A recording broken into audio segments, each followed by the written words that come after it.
What was your view on Pelosi's visit? Well, ultimately, this is a matter for both the United States and for Taiwan. I think what's important to say on behalf of the Australian government is that we do not support any unilateral changes to the status quo across the Taiwan Strait. What that means is that we support the one China policy, which has been supported by every government in this country of both political persuasions since the 1970s.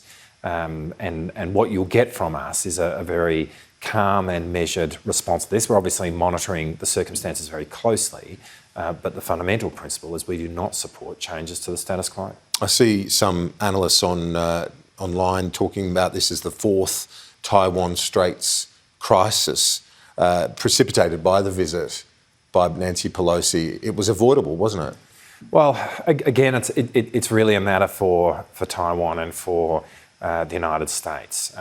For our part, we maintain our position, which is unchanged, around no unilateral change to the status quo. And we will continue to monitor the circumstances. We will do it in a calm and measured way. That's the way we're going to go about our engagement with the world.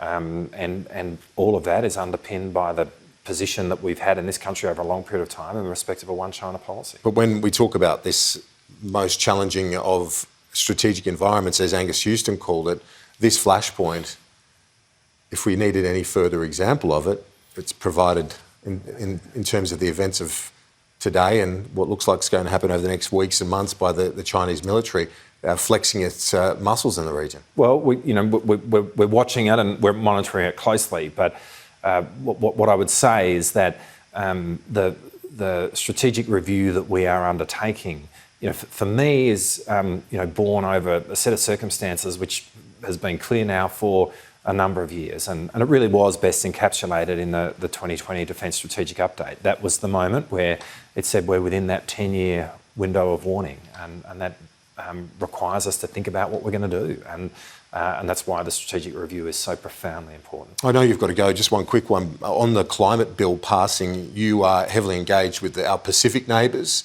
Does this change the dynamic, do you think, in terms of us building our capital in the region with our Pacific cousins, as we call it? Definitely does. I mean, they want to know that we are serious about action on climate change in terms of our own domestic policy. That's the starting point. I mean, I always felt in the engagement that I did in the Pacific, having a serious policy, domestic policy in respect of action on reducing emissions was really the ticket to play in terms of engagement with the Pacific.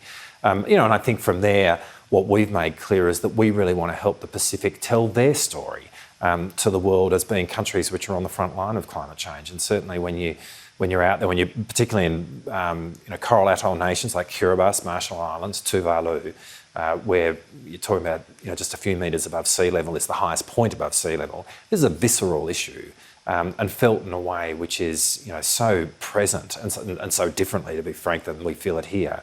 And so I think this will be warmly welcomed. Deputy Prime Minister and Defence Minister Richard Marles, thanks. Thanks, Kieran. Talk to you soon.